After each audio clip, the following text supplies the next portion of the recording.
Hi friends, ಎಲ್ಲರಿಗೂ ನಮಸ್ಕಾರ. ಜ್ಯೋತಿ ಮಂಜು ವ್ಲಾಗ್ಸ್ಗೆ ಸ್ವಾಗತ. ನಾವಿವತ್ತು ಕಸ್ಟರ್ಡ್ ಬ್ರೆಡ್ ಪುಡ್ಡಿಂಗ್ನ ಮಾಡ್ತಾಯಿದ್ದೀವಿ. ಇದನ್ನು ಮಾಡೋಕ್ಕೆ ಒಂದು 3 ಪೀಸ್ ಬ್ರೆಡ್ ಬೇಕು. ಅದ್ರ ಸುತ್ತ ಬ್ರೌನ್ ಕಲರ್ ಇರೋದನ್ನು ತೆಗಿಬೇಕು. ಒಂದು ಸ್ಟವ್ ಮೇಲೆ ಒಂದು ಪ್ಯಾನ್ ಇಟ್ಟು ಅದಕ್ಕೆ ತುಪ್ಪ ಹಾಕ್ಬಿಟ್ಟು ಬ್ರೆಡ್ನೆಲ್ಲ ಅದರಲ್ಲಿ ಫ್ರೈ ಮಾಡಬೇಕು. ಬ್ರೆಡ್ಗೆ 2 ಸೈಡೂ ತುಪ್ಪ ಹಾಕ್ಬಿಟ್ಟು ಅದನ್ನು ನೀಟಾಗಿ 2 ಕಡೆಯೂ ಚೆನ್ನಾಗಿ ಫ್ರೈ ಮಾಡಬೇಕು.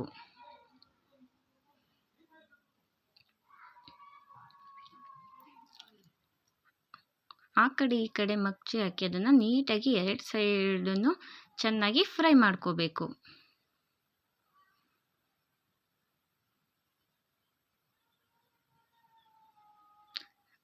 ಚೆನ್ನಾಗಿ ಫ್ರೈ ಆದ ನಂತರ ಇದನ್ನು ಒಂದು ಪ್ಲೇಟಿಗೆ ಎತ್ತಿಡ್ಕೋಬೇಕು. ಆಮೇಲೆ ಒಂದು ಬೌಲ್ಗೆ 3 ಸ್ಪೂನು ಕಸ್ಟರ್ಡ್ ಪೌಡರ್ನ ಹಾಕ್ಕೋಬೇಕು.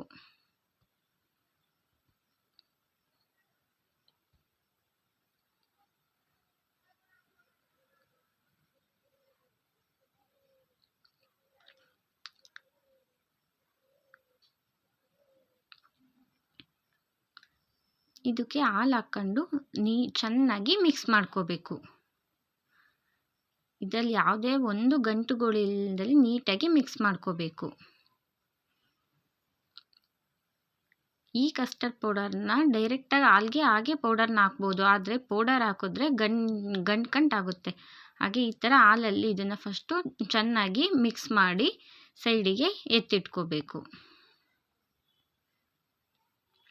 ಆಮೇಲೆ ಸ್ಟವ್ ಆನ್ ಮಾಡಿ ಅದ್ರ ಮೇಲೆ ಒಂದು ಪಾತ್ರೆ ಇಟ್ಟು ಪಾತ್ರೆಗೆ 1 ಗ್ಲಾಸ್ ಹಾಲು ಹಾಕ್ಕೋಬೇಕು.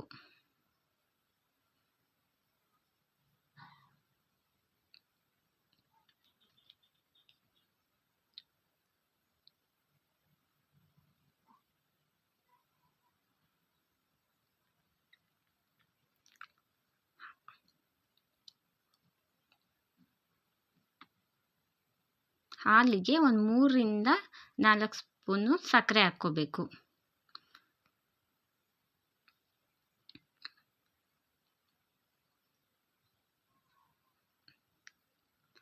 ಸಕ್ಕರೆ ಹಾಕಿದ ನಂತರ ಹಾಲನ್ನ ಚೆನ್ನಾಗಿ ಮಿಕ್ಸ್ ಮಾಡಬೇಕು.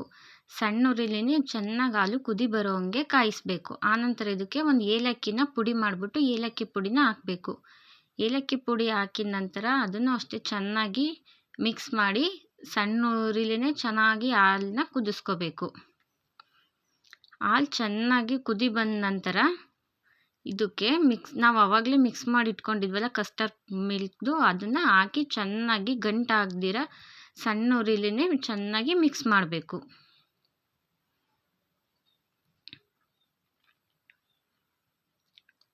ಇದು ಕುದಿ ಬಂದಮೇಲೆ ಚೆನ್ನಾಗಿ ಮಿಕ್ಸ್ ಮಾಡಿ ಕುದಿ ಬಂದಮೇಲೆ ಸ್ಟವ್ನ ಆಫ್ ಮಾಡಿ ಇದು ಒಂದು 5 ಹಾಲು ಕುದಿ ಬಂದಮೇಲೆ ಚೆನ್ನಾಗಿ ತಣ್ಣಗಾಗೋವರೆಗೂ ಎತ್ತಿಡಬೇಕು.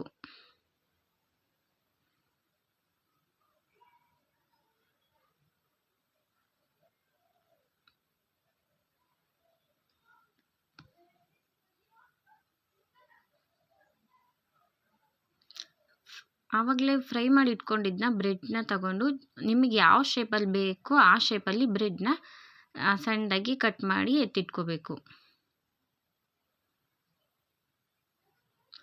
ಆನಂತರ ಇದನ್ನು ಒಂದು ಕಂಟೈನರ್ ಇಲ್ಲ ನಿಮ್ಗೆ ಯಾವ್ದು ಬೇಕು ಒಂದು ಬಾಕ್ಸ್ನಲ್ಲಿ ನೀಟಾಗಿ ಜೋಡಿಸ್ಕೋಬೇಕು. ಜೋಡಿಸ್ಕೊಂಡಾದ್ಮೇಲೆ ಕಸ್ಟರ್ಡ್ ಮಿಲ್ಕ್ ಮಾಡಿದ್ವಲ್ಲ ಅದನ್ನು ಇದ್ರ ಮೇಲೆ ಎಲ್ಲ ಕಡೆನೂ ಸ್ಪ್ರೆಡ್ ಮಾಡ್ಕೋಬೇಕು. ಚೆನ್ನಾಗಿ ಎಲ್ಲ ಕಡೆ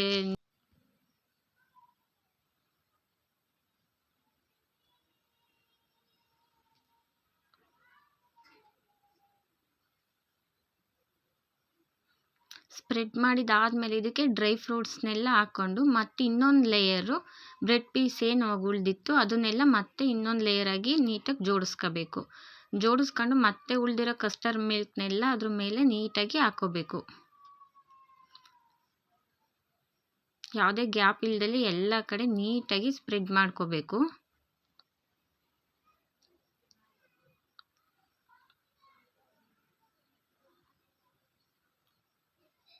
ಎಲ್ಲ ಕಡೆ ಚೆನ್ನಾಗಿ ಸ್ಪ್ರೆಡ್ ಮಾಡಾದಮೇಲೆ ಉಳಿದಿದ್ದ ಎಲ್ಲ ಡ್ರೈ ಫ್ರೂಟ್ಸಿಂದ ಫುಲ್ಲು ಎಲ್ಲ ಕವರ್ ಮಾಡ್ಕೋಬೇಕು.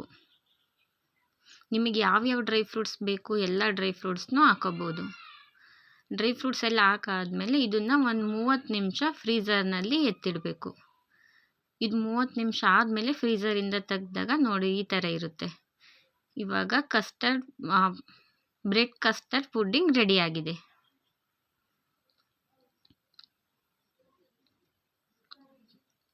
ಥ್ಯಾಂಕ್ಸ್ ಫ್ರೆಂಡ್ಸ್, ನನ್ನ ವೀಡಿಯೋಸ್ನ ನೋಡಿದ್ದಕ್ಕೆ. ಇದೇ ರೀತಿ ನನಗೆ ಸಪೋರ್ಟ್ ಮಾಡಿ, ನನ್ನ ಚಾನಲ್ ಲೈಕ್ ಮಾಡಿ, ಶೇರ್ ಮಾಡಿ, ಸಬ್ಸ್ಕ್ರೈಬ್ ಮಾಡಿ.